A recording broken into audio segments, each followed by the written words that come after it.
Muy buenas noches, amables televidentes. Gracias por estar en la hora 22. Recibo con agrado, como siempre lo he hecho en este programa, al abogado Valentín Medrano, abogado penalista, un hombre muy crítico en el sentido estricto de la palabra, muy objetivo cuando se trata de hablar sobre correcto derecho, aplicación correcta de las leyes y sobre todo la preservación que busca siempre del debido proceso en los casos judiciales. Valentín, nueva vez bienvenido a la hora 22. Muchísimas gracias, Gregory. Por algún momento pensé que era yo que abriría el programa dándole las gracias y muy buenas noches y autopresentándome por lo que dijiste anteriormente. Lo que pasa es que eso es un germen que rápidamente a uno le pasa factura. Dice, no, espera, mira, ahora tú eres que vas a presentar el programa y después se te olvida porque la habitualidad, la costumbre hace ley. Evidentemente, Valentín lo menciona por su participación activa también y permanente en los medios de comunicación, sobre todo en la radio. Produce un programa de radio muy escuchado en horas de la tarde con un gran amigo, con Miguel Guerrero, y con una vecina que aunque no nos visitamos, es mi vecina. Leila. Leila Mejía. Leila Mejía, wow. Pero tú vives donde viven los ricos, yo no sabía. No, yo vivo donde vive, bueno, ella vive donde yo vivo. Ella es vecina de los ricos. Se mudó de último. O sea que ya tú vivías ahí. 20 años. No. 20 años. Y ella vive donde viven los ricos, sus vecinos son ricos. Valentín, ¿hay preocupación de tu parte en este momento con lo que hace unos momentos, valga la redundancia, yo mencionaba, con los debidos procesos? El debido proceso es una construcción y una preocupación constante. No ceja, no cesa. Tú te puedes buscar el país más desarrollado del mundo o el que tiene el compromiso más sincero con la preservación de las garantías de derechos, es decir, aquel que tiene más arraigado la conciencia de lo que son los derechos humanos. Y aún ahí, la relación y la preocupación del ser humano preocupado, valga la redundancia, con el debido proceso va a estar perenne y presente. Porque es un asunto que se ensalza, que se acrisola, que se lleva a efecto en el uso y usufructo de las garantías de derechos que la Constitución, en el caso nuestro, o las leyes, cual que sea, en esas naciones, se vierten, se producen, se cuecen para amparar las garantías de derechos. Es una constante, no solamente de la preocupación, sino de la lucha por su preservación. Lo que se haya conseguido, por eso nosotros tenemos, por ejemplo, en el artículo 110 de la Constitución de la República, una garantía de derecho que plantea que los derechos son progresivos. Es decir, que no solamente que ganamos un derecho, sino que ese derecho no puede ser transgredido por una disposición jurídica posterior. Y muy por el contrario, lejos de disminuirse esa garantía de derecho, lo que tiene que es aumentarse. Cual que sea la decisión jurídica que se tome, siempre amparando, las garantías de derechos fundamentales. Es un poco filosófico. Sí. ¿Dónde empieza normalmente la afectación a los debidos procesos en República Dominicana? En el mundo entero, la afectación a los debidos procesos por lo regular se da por parte de la autoridad. De hecho, la preservación de los derechos humanos también es una obligación a cargo de la autoridad. ¿Pero la autoridad judicial o la autoridad del gobierno, en este caso Ministerio Público? La autoridad, cual que sea la autoridad. A veces es el gobierno, por eso tú ves que nosotros tenemos muchísimas leyes que amparan los derechos de los ciudadanos con respecto a la autoridad central. Me refiero al gobierno central, por ejemplo, la administración central del gobierno. Ley 107-13, Ley 247-12, Ley 4108, porque amparan derechos que se consideran tutelables por parte del sistema de derecho, de garantía de una nación determinada. Y entonces dicen, espérate, estos son los bienes jurídicos que nosotros debemos proteger. ¿Y cómo protegemos estos bienes jurídicos? Hay bienes jurídicos de índole sustantivo penal, bienes jurídicos de índole personales, bienes jurídicos de índoles personales respecto de la cosa y la relación de la persona con la cosa. Y estoy siendo un poco filosófico, entiendo yo, y muy aéreo. Catedrático. Un poquito, pero hay que bajarle un poco para decir lo siguiente. ¿A qué nos referimos con esto? Bien jurídico, ¿qué es? No es más que un bien indispensable para el desarrollo o subsistencia de la humanidad. El principal bien jurídico que hay es la vida. Es el que más se protege, lo protege la Constitución de la República y todas las leyes. De hecho, en la República Dominicana nosotros tenemos proscripción para las penas privativas de libertad, privativas de la vida. Pero ocurre que no es que es un derecho absoluto, porque el mismo derecho penal te hace una excepción al derecho a la vida, cuando la vida puede ser cegada y se considera como que es un amparo, como que está amparado el procedimiento que se haya llevado, amparado por la ley y la Constitución. El artículo 328 del Código Penal de la República Dominicana te dice a ti que cuando tú eres objeto de un ataque presente, actual e inminente de una persona y repeles ese ataque en proporcionalidad de medios de defensa, se considera que si esa persona muere, su muerte está justificada por el principio, por la figura jurídica de la legítima defensa. Entonces, fíjate como una muerte no es homicidio, fíjate como una muerte, homicidio propiamente dicho, porque es un homicidio excusable, lo que no es un homicidio que conlleve punición para la persona que lleva efecto la acción. Entonces, y eso está constitucionalizado. Eso está como una protección a las garantías de derecho de un ciudadano, porque la preservación de la vida, cuando una persona, agente, comisor, en pretensiones de cegar esa vida, pues recibe, por así decirlo, una frase muy norteamericana, una bocanada de su propio chocolate. Tú fuiste por no sé qué cosa y saliste tranquilado, ¿cómo dice?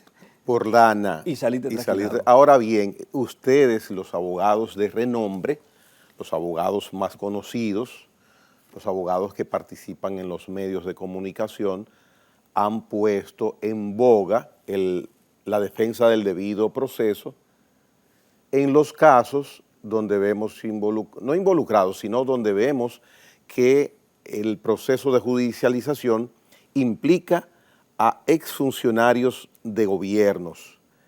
Sin embargo, no recuerdo que esas defensas ustedes las esgrimían en casos normales de situaciones de personas civiles que no tienen que ver nada con manejo de fondos. Y lo han puesto de moda por estos casos solamente. ¿O me equivoco o estoy siendo injusto? Las dos cosas. Las dos cosas. Sí, pero ¿Cómo me rebates? Pero no totalmente. Las dos cosas, pero en parte. Porque no hay derecho absoluto, sino relativos, todo se relativiza. Tú tienes razón en parte y tienes razón no en parte. Lo primero en lo que no tienes razón es que yo no soy un abogado de renombre, porque re significa bis o significa dos, y yo tengo un solo nombre. Yo no me llamo Valentín Alfonso y no Valentín Medrano solamente. Por ahí no es. Entonces Valentín. No tengo renombre. No tengo dos nombres. Yeah. Y en lo otro que hay que ver el histórico de cada quien. O sea, porque yo no puedo hablar por la generalidad de los abogados, aun cuando respeto muchísimos abogados que yo entiendo que han asumido el rol de visores de la situación de transgresión a las disposiciones punibles sustantivas, es decir, de las transgresiones al debido proceso de ley. Pero cada quien tiene que hablar por sí mismo. Yo te puedo decir en el caso mío, por ejemplo, que es que mucha gente no lo conoce porque cada quien recuerda su propia biografía. Valentín, te voy a cambiar mi observación queja. En vez de ustedes los abogados, los procesos judiciales en los cuales se ha solicitado que se respete el debido proceso es básicamente en los procesos donde hay personas que han estado participando como funcionarios en el Estado. ¿Quién lo ha hecho? Bueno, se sabe quién lo ha hecho, quién ha pedido que se respeten los debidos procesos. El hecho de que tú estés ante un abuso y te mantengas inerte ante la comisión de una afectación de una garantía de derecho, indefectiblemente que la persona que sea sujeto de esa afectación de alguna forma a ti te despierte la abominación, la repulsa, el odio, si se quiere. Tú le puedes tener algún tipo de aversión con respecto a una persona, pero el abuso no es personal. Aunque recaiga sobre una persona, Cada vez que se abusa a un ciudadano, se abusa a la ciudadanía completa. Cada vez que se abusa a un ser humano, se abusa a la humanidad.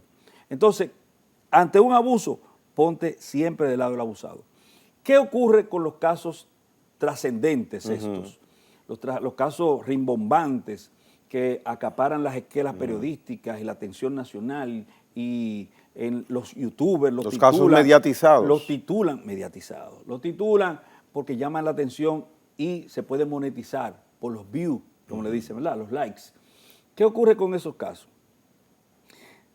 Eso yo le respondo con una simple pregunta. ¿Tú crees que a ese muchacho camarógrafo que está aquí, o a Richard que está allá, o a este otro camarógrafo amigo, si a mí, si soy funcionario público, y me pongo de ejemplo, o a cualquiera de los funcionarios públicos que han tenido procesos rimbombantes, se le desconocen los derechos, ¿a ellos algún juez se lo va a proteger? ¿Se lo va a garantizar? No, no es verdad que en ninguna nación desarrollada, la que nosotros conocemos, no sé en los países comunistas, de regímenes comunistas, pero en los países de regímenes democráticos, pseudodemocráticos, cuasi democráticos, no es verdad que el pobre tiene más garantías de derecho que el rico. Todo lo contrario. Uno se monta en el discurso de preservación de las garantías de los ricos para poder repetir eso en favor de los pobres. Y te hago un acontecimiento histórico que ocurrió, la reseña al respecto, que ocurrió con el caso Baninter. La resolución 1920-2003, que es el anticipo para la ejecución de los principios rectores del Código Procesal Penal, que entraría en vigencia plena en el año 2004, pero que fue una ley votada para con el año 2002, y esos principios rectores que garantizaban el debido proceso de las personas imputadas en los procesos ordinarios de la República Dominicana, se pusieron en efecto antes de que llegara a vigencia plena el Código Procesal Penal para amparar a la gente que estaban imputadas en Baninter, a unos ricos. Pero ¿qué hacíamos nosotros en los plenarios? Que ese mismo amparo que sirvió como sombrilla protectora para las personas imputadas ricos de ese proceso, lo repetíamos, lo blandíamos, tendente a la consecución de que esa garantía de derechos se les respetara al pobre que nosotros respetamos. Ahora bien, ¿qué hay también con los casos de los pobres? Yo te puedo decir ahora mismo, mira, a Luis José Rodríguez Pérez se le está llevando un caso actualmente en el tercer tribunal colegiado de la provincia de Santo Domingo. Un caso interesante por tal o cual razón.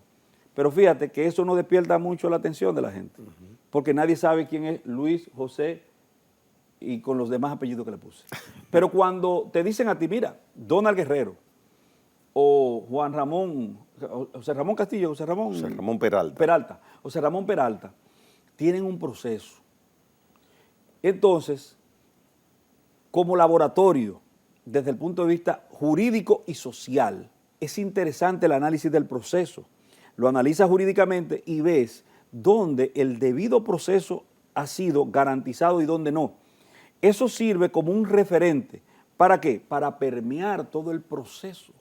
Por eso cuando a nosotros nos preocupa, y es egoísmo puro, cuando a mí me preocupa el hecho de que a Jean Alain Rodríguez, a Guerrero, al otro Peralta, a Alexis Medina, toda esa gente, o peor, Marley Martínez, en su momento, porque la gente se olvida. Yo decía en el caso de Marley Martínez, y me querían psiquitrillar, fui a varios programas, me invitaron, y yo decía, bueno, lo que desde el punto de vista jurídico yo considero. ¿Qué pasa, Valentín, con este caso de Marley Martínez? No le corresponden 5 años, no le corresponden 20 años. El Ministerio Público pedía 20 años para Marley Martínez. ¿Por qué? Porque ellos entendían que ella tenía una participación cómplice y le tocaba, de conformidad con lo que establecen los artículos 59 y siguientes del Código Penal Dominicano, la pena inmediatamente inferior.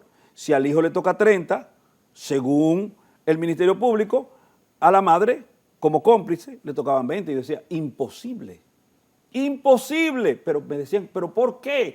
Y hasta me acusaron de ser un protector de la delincuencia.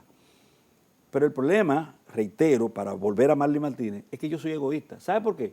Porque aquí nadie, ni usted que me está viendo en su casa, ni ustedes los que están aquí en el set, ninguno están vacunados contra una investigación y una proscripción penal. Ninguno están vacunados para no ser investigados y ser procesados. Entonces, cuando yo lo hago es porque yo pienso en la posibilidad de que yo mañana pueda ser sometido a la acción de la justicia. ¿Y qué yo quiero para mí? Debido proceso de ley. ¿Y cuál es el debido proceso de ley? El que establece la Constitución y las leyes. Entonces, cuando tú ves vulnerado un debido proceso de ley, tú no te puedes quedar callado. Tienes que decirlo, porque mañana cuando te corresponda a ti eso, tú tienes la fuerza moral para exigirlo, porque siempre lo exigiste. Yo decía, Marlin, en el peor de los casos, 2 años. El tribunal colegiado la condenó a 5 años. La Corte corrigió a 2 años y la Suprema decidió que 2. Y ese es en el peor de los casos. En realidad, no le correspondía ni uno. Ni uno en derecho, pero eso es derecho. No es lo que yo diga, lo que yo quiera. Porque puede ser que las acciones de ella te despierten a ti una repulsa tal, te lleguen a un nivel de ignominia, te lleguen a sentirte asqueado. Es posible, pero eso no te da derecho a subsumir lo que tú sientes en una prohibición penal y en una condena desde el punto de vista estrictamente jurídico. No es posible. ¿Y por qué yo decía eso? Sencillo. ¿De qué la acusan?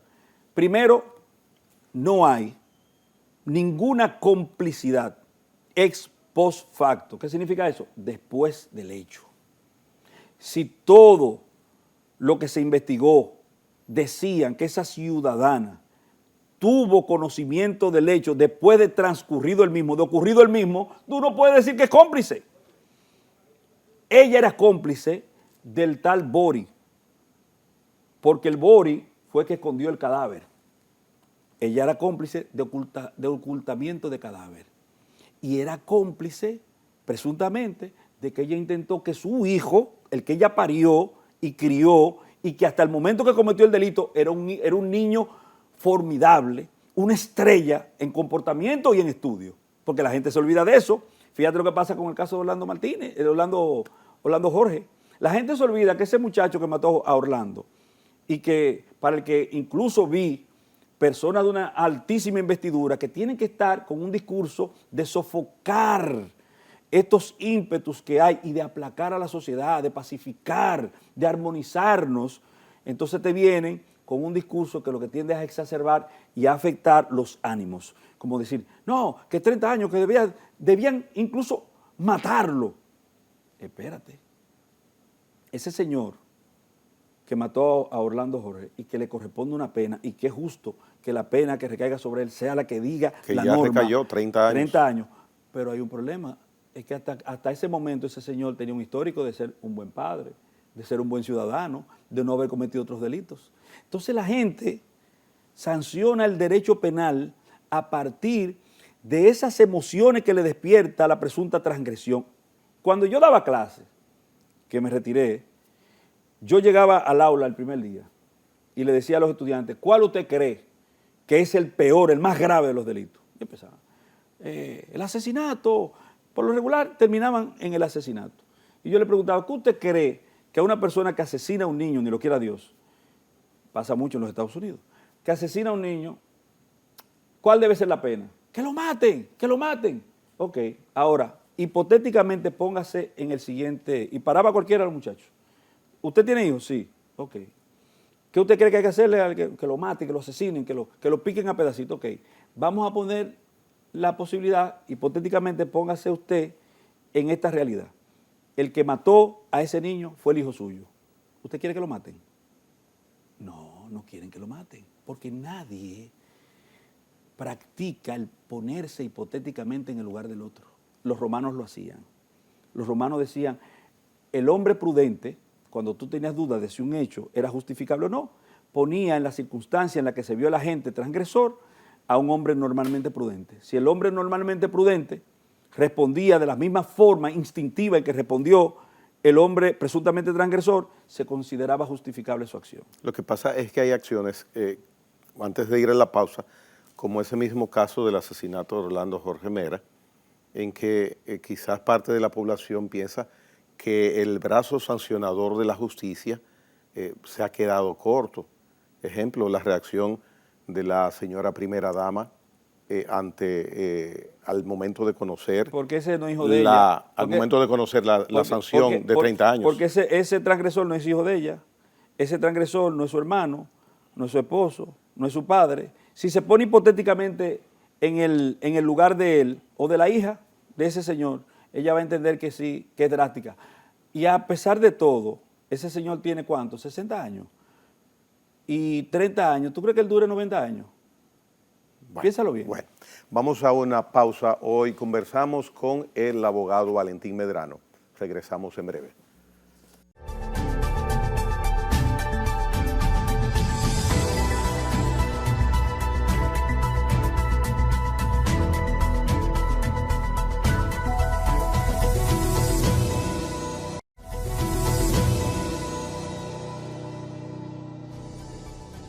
Valentín Medrano, como empezamos el programa hablando del respeto a los debidos procesos, si tú vas a cuantificar en una escala de 1 a 100, por ejemplo, la transgresión por parte de la autoridad, como tú lo indicas, del debido proceso en República Dominicana, ¿a qué nivel más o menos estamos?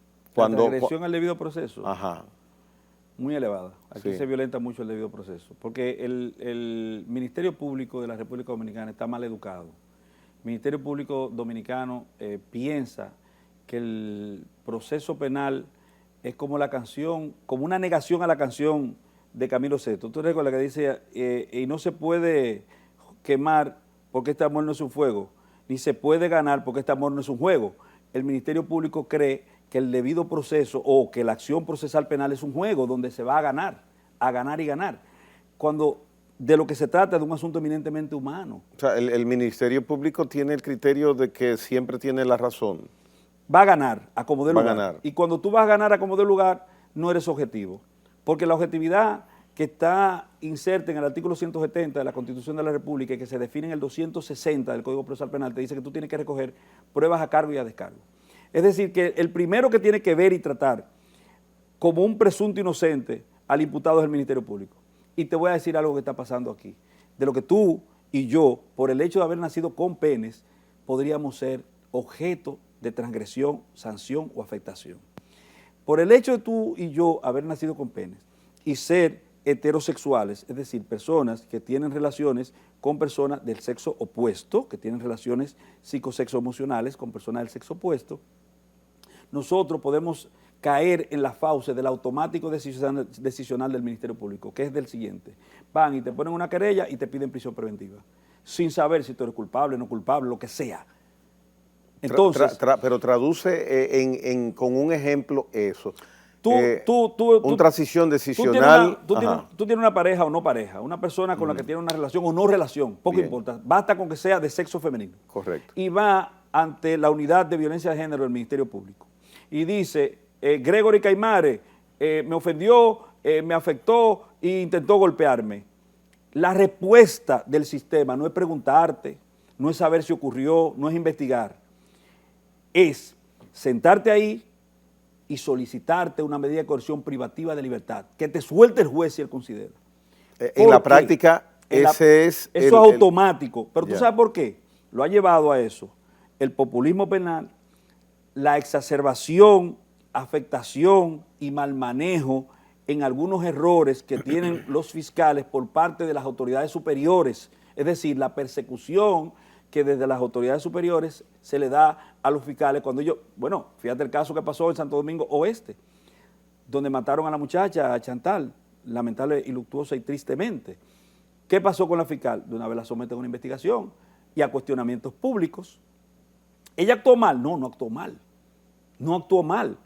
¿Por qué? Porque ella privilegió el debido proceso de ley y las garantías penales sustantivas de la persona imputada, no tratando a la persona que ella recibió como un presunto culpable, sino como un presunto inocente. Y pasaron varios días entre ese acontecimiento y el otro hecho, pero lo que la gente no busca nunca es el elemento disparador. ¿Qué fue lo que disparó a esta persona? ¿Qué acontecimiento lo disparó? Y si está interrelacionado con el acontecimiento anterior. Entonces juzgamos y condenamos. Ante esa presión, ya fiscales que han sido reducidos a prisión preventiva por esas acciones, ¿qué hacen los demás fiscales? Un automático. Llegaron, le pusieron una denuncia al papá de fulano, preso, al hermano de sutanito, preso, al camarógrafo, preso, a Richard que está allá arriba, preso. ¿Por qué? Porque ellos no se van a buscar problemas por otro. ¿Me entiendes? Entonces, tú y yo, o el hijo tuyo, varón, o los hijos míos, varones, son susceptibles de ser afectados por esa realidad. Pero eso no es debido proceso de ley. Es verdad que el Ministerio Público debe priorizar en la protección de la víctima, porque esa es su función, pero tiene que ver al presunto victimario, tiene que verlo como una persona, tratarlo como una persona y como un presunto inocente. Eso es debido proceso de ley y es lo que manda la Constitución.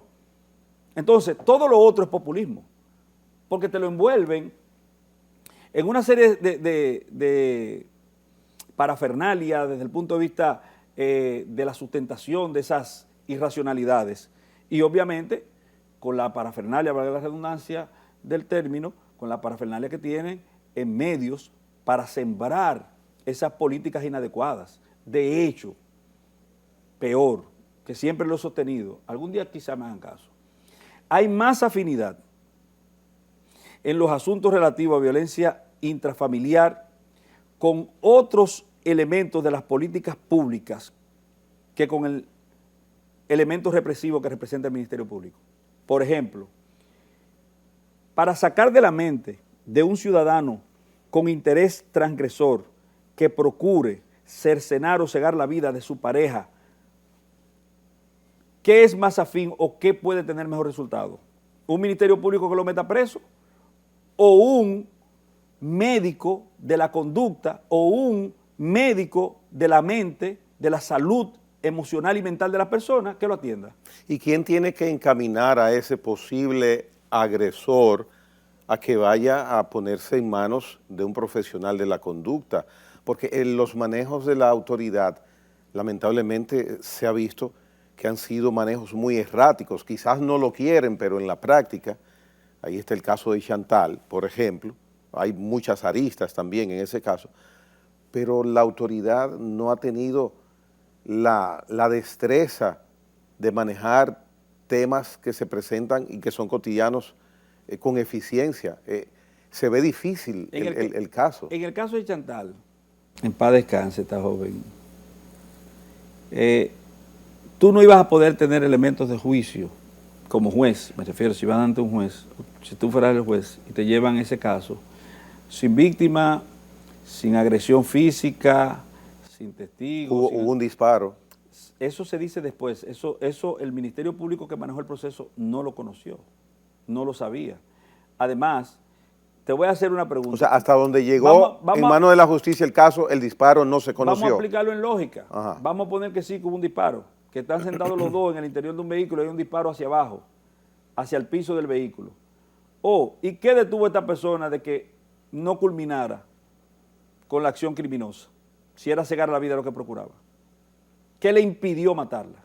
¿Y cómo se justifica el disparo? Solamente te pregunto, si yo disparo hacia abajo, tengo una pistola aquí junto contigo y tengo la intención de cegar tu vida, ni lo quiera Dios jamás, y yo disparo hacia el piso y tú no haces ninguna maniobra defensiva, no te me tiras arriba, no me quitas la pistola, yo tengo la pistola y está sobada y ya salió un tiro de ella, ¿qué me impide a mí levantar la mano y culminar lo que yo pretendo hacer?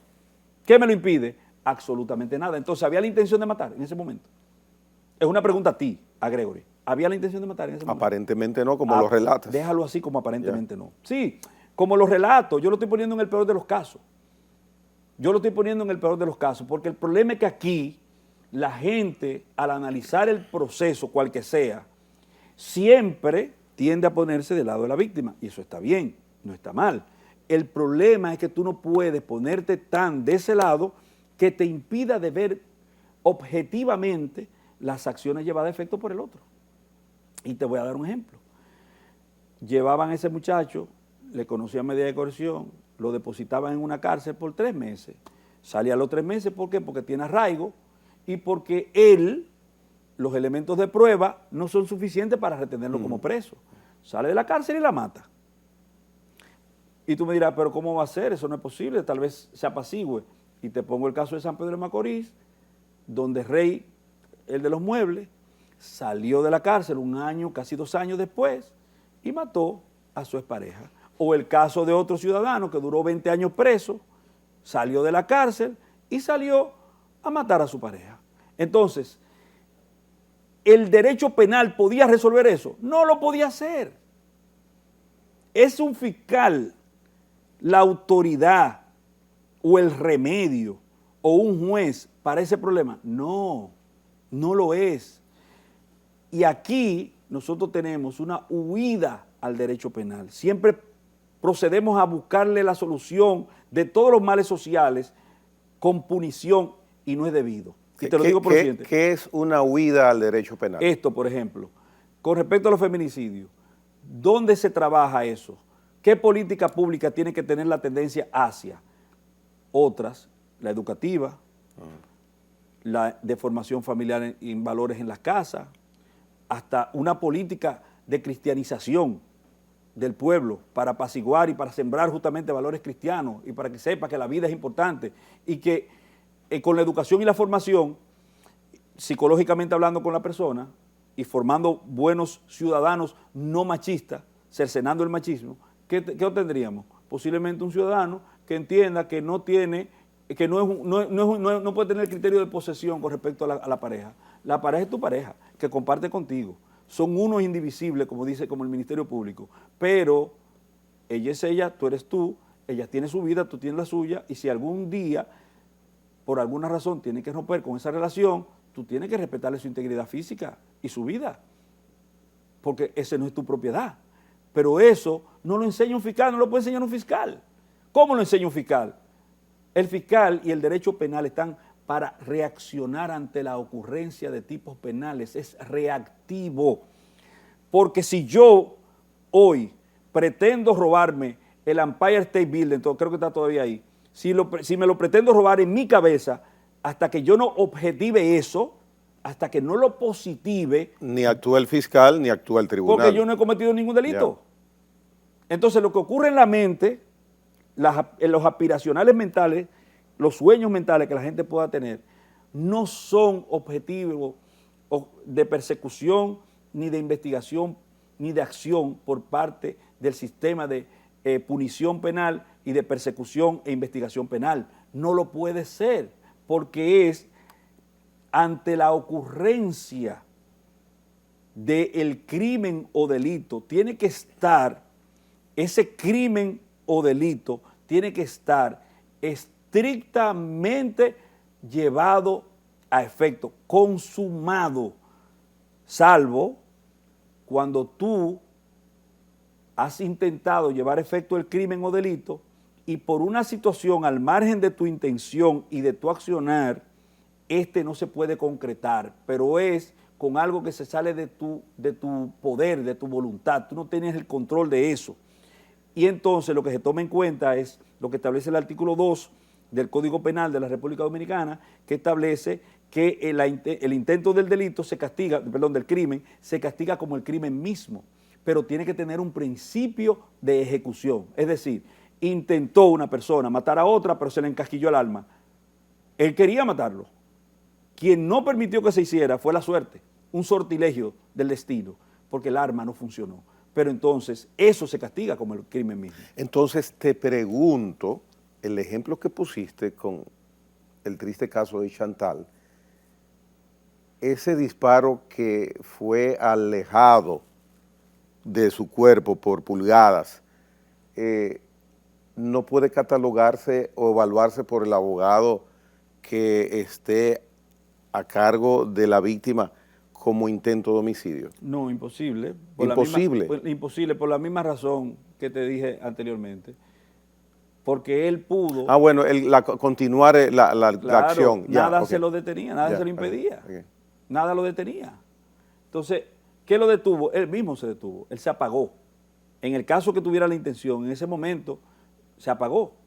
Ahora, ¿qué reinició? No es reinició, porque en aquel momento hay unos elementos especulativos ahí, porque eso lo dicen las redes sociales y lo dicen algunos medios de comunicación, pero como te dije, en el expediente que recibió la Fiscalía, en el informe del 911, ese disparo no existe. ¿Me entiendes? Ya. Valentín, hay un caso que está pendiente de conocerlo el tribunal para tomar una decisión de un hecho consumado con un desenlace trágico, triste. No sé si quieras ¿Cuál es ese? referirte al mismo, pero te voy a hacer la presentación como manera de ejemplo, como has hecho algunos ejemplos en esta noche respecto a casos de ese tipo. Es el hecho donde el general Alburquerque termina con la vida de un comunicador social y le había dado un disparo o 2 disparos y retrocede y produce otro disparo. Ahí puede estar la definición de la contundencia o la simpleza de la condena en ese hecho, tomando en cuenta lo que tú habías indicado, que es excusable cuando una acción de una persona pone en riesgo la integridad física del otro. O sea, él estaba protegiéndose del hoy fallecido y en determinado momento los papeles cambian, pero él retorna y da lo que se llama un tiro de gracia. ¿Cómo evalúas ese hecho jurídicamente? ¿Qué puede suceder ahí? Si quieres referirte a ese tema como ejemplo. Mira, no nos es dable, a menos que usted tenga un proceso del que usted sea partícipe. Opinar sobre él. No nos es dable no opinar. Ah, ya. Claro, porque si usted puede tener algún aporte, porque, mira, el papel de nosotros en el tribunal es uno. Asumimos y defendemos comprometidamente situaciones de derecho que se nos presentan y respondemos a los mejores intereses por vía de los medios, porque el abogado, el derecho que el abogado representa es un derecho, una obligación que asume, de medios. Yo tengo y voy a poner todos los medios a tu disposición para tratar de conseguir el mejor de los fines para tu defensa o representación. Medios legales. Medios legales. Ya. Ese es el papel. No podemos hacer compromiso de resultados porque nosotros ni somos jueces ni somos fiscales, y si el fiscal lo hiciera, fuera prevaricación, y si el juez lo hiciera, fuera prevaricación. Entonces, lo de nosotros es medios legales tendentes a la consecución de un fin. Pero el fin no es, en el caso de la representación penal, por ejemplo, de la defensa, no es la absolución. El fin puede ser la dulcificación de la pena. El reconocimiento de tus garantías de derecho, cual que sea. Ahora bien, en los medios de comunicación, si tenemos la oportunidad de participar, el papel de nosotros tiene que ser tratar de ser lo suficientemente esclarecedor de cuál es la función del sistema y de cómo nosotros podemos aceitar el mismo tendente a la consecución de que tengamos un sistema más fiable y que dé respuesta más acertada, más correcta y cada vez más apegada al debido proceso de ley, mitigando la ocurrencia de arbitrariedades. En el caso del general, aparentemente, aquí hay una excusa legal atenuante de la provocación, en principio. ¿Por qué? Porque según las narrativas, y aquí esto es eminentemente especulativo porque yo no estuve ahí, ni usted tampoco, así que tenemos que hablar de las informaciones que nosotros recibimos por terceros. Todavía no hay una acusación formal, así que son las embrionarias informaciones. En el caso del general, presuntamente él entra a un lugar. En ese lugar, él viene riéndose por cualquier razón, su legítimo derecho a reírse. Eso aparentemente molestó a la persona que hoy es Oxisa, le impreca a él de por qué él se está riendo, él intenta presuntamente de evadir la discusión, trata de sofocar al individuo y él recibe una serie de golpes por parte de un primer agente transgresor. En Gregory, la respuesta, esta respuesta es suficiente como para considerarlo excusa legal atenuante de la provocación o hasta legítima defensa. Eso depende de la gente. Porque muy probablemente una persona como yo lo que hace es que se mete el rabo entre la pierna y se manda a correr. Golpeado, pero correr. Pero él es un general, mayor general, formado para la guerra. Y para agredido físicamente y afectado moralmente. Transgredido en su integridad. La respuesta de él, tú no la puedes medir con la respuesta de Valentín Medrano. La respuesta que él va a dar, tú tienes que medirla en función de su realidad. Eso se porque toma el hombre en cuenta. Es ¿Quién es la persona? ¿Quién es la persona? Ya. El hombre es él y sus circunstancias. Ya. Pero el hombre, cada hombre está construido con ciertas especificaciones y especialidades. Entonces no fue que le dieron una bofetada y que le entraron a trompada a Valentín o a a Gregory. Gregory, el periodista. Ya. No, fue a un mayor general que fue director de la Dirección Nacional de Control de Drogas, presidente, y con todo una parafernalia, un historial, una cosa. Entonces tú tienes que tomar a ese general, no es a él, no a cualquier ciudadano que tú vas a juzgar, es a ese ciudadano con esas especificaciones, con esas realidades, con ese, vamos a decir, background que él mismo tiene, con su histórico. Entonces es muy fácil, vuelvo y te reitero, ya en aires acondicionados, aquí con cámaras de frente y buenas luces, tú hacer un análisis y condenar, porque el mundo, la sociedad dominicana sobre todo, está más ávida de condena que de comida. Y empezamos a condenar y condena y 200 años. Espérese, que eso no es así. Lo primero es que si él no es atacado, muy probablemente ese hecho no hubiese ocurrido. Si no le transgreden sus derechos y su integridad, él no tiene ninguna razón para reaccionar. El tribunal evalúa esa parte también. Está obligado a hacerlo. Está obligado a hacerlo el tribunal. Esa es una realidad que tú tienes que considerar. De hecho, yo siempre estuve en desacuerdo, y me perdonan porque yo sé que este es un tema que crea susceptibilidades. Aquí hay gente herida. Muy probablemente los familiares de esa persona occisa, lamentablemente, de ese finado, nos está viendo a nosotros y se siente herido por lo que uno dice. El problema es, y le pido perdón a cualquiera que se sienta sensiblemente afectado por ello, que uno tiene que ver el derecho de forma muy objetiva y con un compromiso que no sea maleable. Porque lo que yo estoy diciendo aquí, si mañana lo cambio, yo estoy siendo un mendaz, una persona mendaz, absolutamente falsa. Porque en la constancia del criterio, sobre todo en el aspecto jurídico, es que está la fiabilidad, no solamente en el sistema, sino en los actores del sistema. Cuando te dije lo de Marley Martínez, el mundo entero dominicano intentó caerme encima. ¿Cómo puede ser? ¿Cómo puede ser? ¿Cómo puede ser?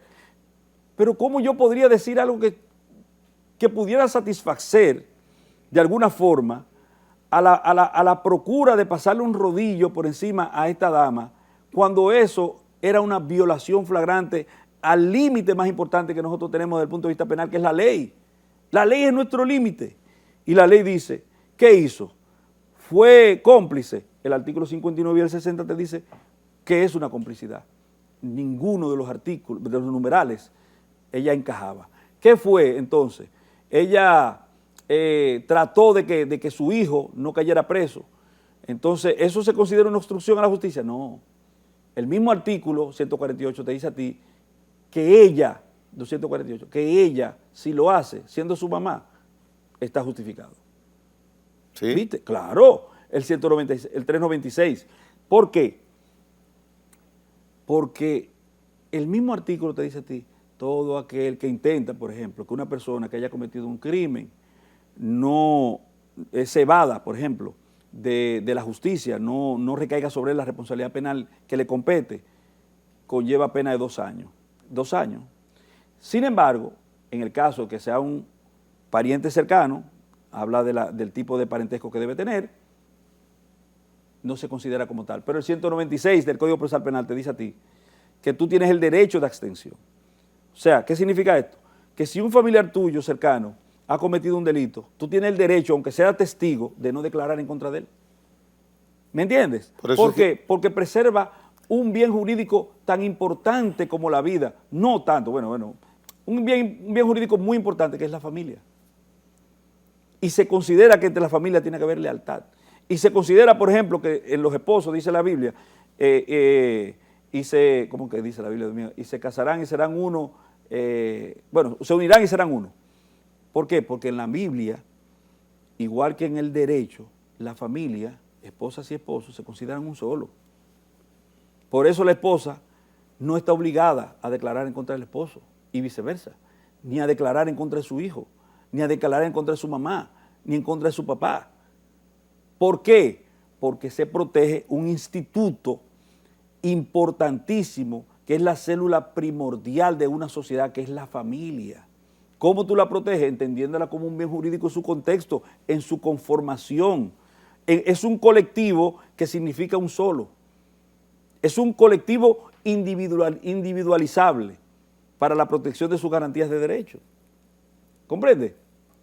Entonces, mal pudieras tú, por ejemplo, ¿y cómo tú verías, cómo tú entenderías que un padre sea el testigo?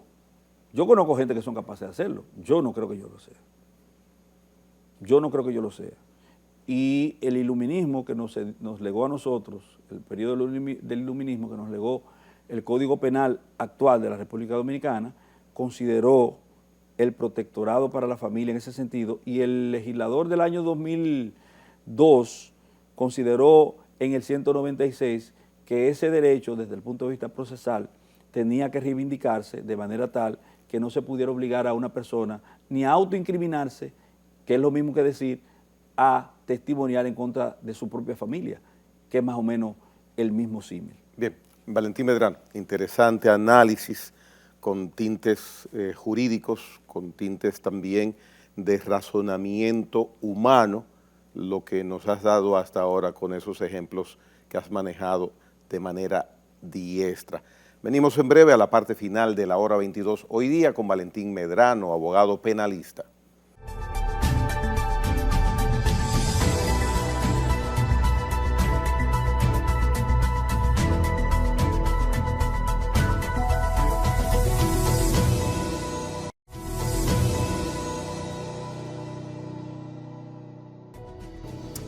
Bien interesante el conversatorio que hasta este momento estamos sosteniendo con Valentín Medrano, abogado. Quiero en estos minutos que nos restan de la hora 22, Valentín, preguntarte lo siguiente. En el área del derecho penal, ¿cómo calificas en República Dominicana la calidad de las sentencias que emanan de los tribunales nuestros? Mira, hay periodos, hay zafras, vamos a decir, en lo que uno puede sentirse feliz desde el punto de vista del compromiso que uno tiene y de los niveles de conocimiento que uno pueda tener. Me refiero a que, obviamente, el derecho penal es un derecho sufrido, y mientras más tú conoces derecho penal, mientras más lo estudias, más lo sufres. ¿Por qué? Bueno, porque es un derecho eminentemente humano, o sea, se trata de un asunto eminentemente humano. El caldo de cultivo y los elementos constitutivos, vamos a decir, de la interrelación del derecho, la afectación y los afectados, son todos humanos. Entonces, ahí se cuecen todas las sensaciones, todas las cosas que son eminentemente propias de los seres humanos, con el condimento especial de que una persona podría ser reducido a cosas, porque el derecho penal lo que hace es cosificar a la persona, lo convierte en cosas. Fíjate que un preso no se levanta cuando quiere, ni se mueve cuando quiere, ni nada cuando quiere, porque es convertido en cosas, reducido a cosas. Entonces, el histórico decisional de la República Dominicana, lamento decirlo, cuando uno ve una sentencia justa, y casi siempre pasa en casos que no son trascendentes, por lo regular, lejos de lo que la gente se piensa, lejos de lo que la gente piensa que, por ejemplo, los casos rimbombantes en esto tienden a tener decisiones en términos jurídicos que mejor elaboradas. No, todo lo contrario. Ahí, por lo menos en los últimos tiempos, nosotros hemos tenido una regresión. Nosotros ahora mismo estamos en el año 1994 a nivel de decisiones jurídicas, a nivel de decisiones en los tribunales. Mira, por ejemplo, el caso Antipulpo. el caso Antipulpo. El razonamiento que se dio para enviar a toda esa gente a juicio es que si hay una prueba que tiene que ser discutida, hay que enviar a juicio. Y eso es penoso. Ese razonamiento de por sí te dice a ti entonces, pues no necesitamos audiencia preliminar. La etapa intermedia es innecesaria en el proceso. Porque si todo tiene que discutirse, ¿para qué nosotros tenemos que perder tiempo leyendo acusaciones ante un juez de la instrucción? Te dice a ti que el juez de la instrucción, que no es el de atención permanente, es innecesario. Entonces, cuando tú ves ese derrotero en términos de justicia, tú dices, lamentablemente, como decía, creo que era Hipólito Mejía, en su momento, aún nos falta mucho por hacer. Nos falta mucho por mejorar. Las decisiones todavía son cobardes. Hasta que al juez no se le dote de verdadera independencia y se le respete la imparcialidad. Fíjate lo que pasó recientemente. Un juez dio una decisión, por esa decisión empezaron a investigarlo, lo absuelven en el proceso disciplinario por la decisión que dio y terminan de toda forma desvinculándolo del Poder Judicial. ¿Te refieres al doctor Consoro? Exactamente, pero de lo que se le acusaba inicialmente, que era el caso de los 3 brazos, no encontraron un solo elemento de prueba, entonces se cosieron otros asuntos. Entonces, ¿cuál es el mensaje y en qué momento? O sea, ¿cuándo lo desvincula? Porque tú tienes que ver el momento en que eso ocurre y qué era lo que se procuraba. Ocurre cuando los jueces tienen que dar decisiones con respecto a los casos de importancia para la política, para el poder político de la República Dominicana. Entonces, mandan este mensaje, desvinculan, suspenden otros. ¿Para qué? Para que el juez actúe de forma atemorizada. Es por eso que yo entiendo que hasta que eso no se desmonte y el Ministerio Público no tenga la incidencia que tiene en el Poder Judicial, que lo convierte en una especie de comodín en términos decisionales, nosotros no vamos a tener una justicia que pueda exhibir para lo que están formados, bien formados los jueces, pero no vamos a poder exhibir las decisiones que estén a tono con esa formación que tienen los jueces de la República Dominicana. Esa es la realidad, mi querido Gregorio. Bien, y entonces lo que se vislumbra no tiene el cielo despejado aparentemente con lo que dices. Es muy penoso decirlo, pero aún cuando nosotros estamos en el, atención a esto, Gregorio, que te va a gustar, aún cuando nosotros estamos en el epígrafe, en la parafernalia, hacia afuera, en el discurso rimbombante de justicia independiente y Ministerio Público independiente, nunca antes como ahora la justicia ha sido tan dependiente. Nunca antes como ahora la justicia ha sido tan dependiente. Eso es lo que tú sientes. Esa es la realidad. Esa es la realidad. Y cuando tú quieras, o cualquiera, y reto a cualquiera que me desmienta, cuando tú quieras llevar a efecto una epifanía en ese derrotero, te invito a que te leas 200 veces como salmo responsorial el artículo 229 del Código Procesal Penal para que tú veas cuando una persona, cuando sobre un imputado recae peligro de fuga y cómo eso se ha relajado, cómo gente con sobrados estatutos desde el punto de vista personal, presupuestos que indican que no representan peligro de fuga, los reducen a prisión preventiva. Entonces, cuando tú pases por el tamiz de esa realidad a nuestro sistema de justicia, te vas a dar cuenta que esto es un espectáculo, un show, una mentira, una falacia y que nunca la justicia independiente ha sido más dependiente en la historia del país. Valentín Medrano, muchas gracias por haber expuesto tus posiciones desde el área jurídica, como ciudadano también, y como hombre preocupado porque el debido proceso se respete en el ámbito judicial de la República Dominicana, no solo para los casos que tienen mucha nombradía, que resaltan mucho, sino para los casos, como tú lo mencionas, los casos de los de abajo también. Te reitero, gracias por tu visita a la hora 22. No hay de queso. Señores, mañana les espero nueva vez a la misma hora por acá, por Teleradio América.